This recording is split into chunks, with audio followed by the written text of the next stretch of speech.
ఇంకోటి ఇప్పుడు సిరి మీడియా అని కూడా ఒకటి ఉంది కదండి మీకు, అది మా డిస్ట్రిబ్యూషన్ ఆఫీస్ అండి. అది కూడా ఇస్ గోయింగ్ ఆన్ వెల్ అంటే దాని ఓకే అండి, అది కూడా మీరు చూసుకుంటున్నారు. వెళ్ళొస్తుంటామండి, అంతే వెళ్ళొస్తుంటాం. ఇప్పుడు డిస్ట్రిబ్యూషన్ అంటే వేస్ట్ చేయకూడదు కదండి, కొద్దిగా జాగ్రత్తగా చూసుకుంటూ ఉండాలి, వెళ్ళొస్తూ ఉంటాం. జనరల్గా మీ అమ్మా నాన్నల గురించి మాట్లాడుకుంటే మీ నాన్నగారి మీద మీకు ఎక్కువ రెస్పెక్ట్, గౌరవం, ప్రేమ, కొంచెం అంటే ఇద్దరితో పోలిస్తే మీ అమ్మగారు అంటే కొంచెం భయం అంట కదా మీకు, నాన్నగారితో పోలిస్తే? ఆవిడంటే అందరికి భయం అండి. కొద్దిగా భయం అంటే కాదు, మాకు పర్సనల్ కాదు, షీ వాజ్ డైనమిక్ లేడీ. కొద్దిగా భయం ఉండేది కానీ పేరెంట్స్ వాళ్ళకే తెలిసింది, మరీ భయం అంటే అంత భయం ఉండేది కాదు. ఈయన కూడా భయం అంటే గౌరవం అండి అంతే, ఎందుకంటే చనువు లేదు అంతే. లైక్ నా కూతురికి నాకుండే చనువు నాకు మా ఫాదర్ దగ్గర ఉండేది కాదు, బికాజ్ ఆఫ్ ద అట్మాస్ఫియర్. ఇప్పుడు అది అంతకంటే ఇంకేం లేదు, మిగతా ప్రేమ అందరి పేరెంట్స్ ఒకటే ఉంటుందండి. ఇట్ జస్ట్ మనకు పెరిగే అట్మాస్ఫియర్ మనం కొద్దిగా రిజర్వ్డ్గా ఉంటాం. నా డాటర్ నాతో ఉండదు, అది తేడా. ఆ రిజర్వ్ ఎందుకంటే మా డాటర్ వాళ్ళ నాన్న అరుణ్, మా ఫాదర్ డాక్టర్ దాసరి నారాయణరావు గారు. ఒక చిన్న గ్యాప్ ఉంటుంది, గ్యాప్ కాదు, ఒక చిన్న రిజర్వేషన్ ఉంటుంది. ఏమండి ఇప్పుడు దాసరి గారికి ఎంతో శిష్యగణం, అంటే ఎంతో మంది ఉన్నారు. రేలంగి నరసింహరావు గారు, కోడి రామకృష్ణ గారు, రవిరాజ్ పినిశెట్టి గారు, ధవళ సత్యం, అసలు చెప్పుకుంటూ పోతే అలా కొన్ని వందల పేర్లు వచ్చేస్తాయి.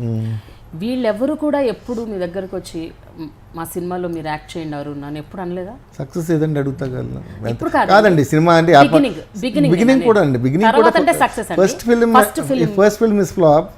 ఫిల్మ్ ఇక్కడ ఓకే అండి, శిష్యరికం బాగుంటుంది కానండి, నా ప్రకారం ఫిల్మ్ ఇస్ ఎ బిజినెస్ అండి, వ్యాపారం అండి. ఇప్పుడు sentiments is not to be there in films. ఇది బిజినెస్ కదా, ఏ బిజినెస్ అయినా sentiment should not come in between business. ఇది వ్యాపారం అండి. వాళ్ళు అడుగుతాం కదా, నేనే చెప్తున్నాను. వాళ్ళ వైపు నుంచి ఉండకపోవచ్చు, దాసరి గారు చెప్తారు కదా, హోల్డ్ ఉంది కదా, నేను చేస్తానంటుంటే చేయట్లేదు, పక్కన ఎందుకు అడుగుతాడండి ఆయన? నేను చేస్తాను అంటే నేను చేయలేదు. ఈ వాస్ లైక్ నీకు నేను చేస్తానంటే అసలు ఫస్ట్ స్టెప్ నేనే కొద్దిగా ముందు వెనక ఆడుతుంటే నాకే డౌట్ ఉంటే హీ కాంట్ గో నాస్ కదా. రేపు ఆయన వచ్చిన తర్వాత నాకు మళ్ళీ డౌట్ అని అనుకోండి. సో ఆయన అడగాల్సిన అవసరం కూడా లేదండి.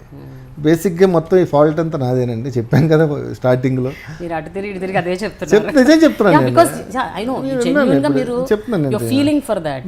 నిజంగా. ఇంతకుముందు ఏంటంటే ప్రతి ఇంటర్వ్యూలో దాసరి గారే చెప్పుకుంటూ వచ్చారు. అవకాశం రాలేదు ఎప్పుడు, అంటే మీ అవకాశం అంటే మీరు ఎప్పుడు చెప్పలేదు. అయిపోయింది లైక్ బయట. అంటే ఇప్పుడు ఏమంత నేను చెప్పాల్సిన అవసరం కూడా పడలేదండి, ఎందుకంటే ఆయన నన్ను తిడుతున్నట్టు బయటకు తెలియదు కదా. So I was managing him, నెమ్మదిగా చేసుకుంటూ వెళ్తున్నా. ఇండస్ట్రీలో మీకు ఎవరైనా మంచి ఫ్రెండ్స్ ఉన్నారండి? అందరు ఫ్రెండ్స్ అండి, అందరు బాగా కలుస్తారు.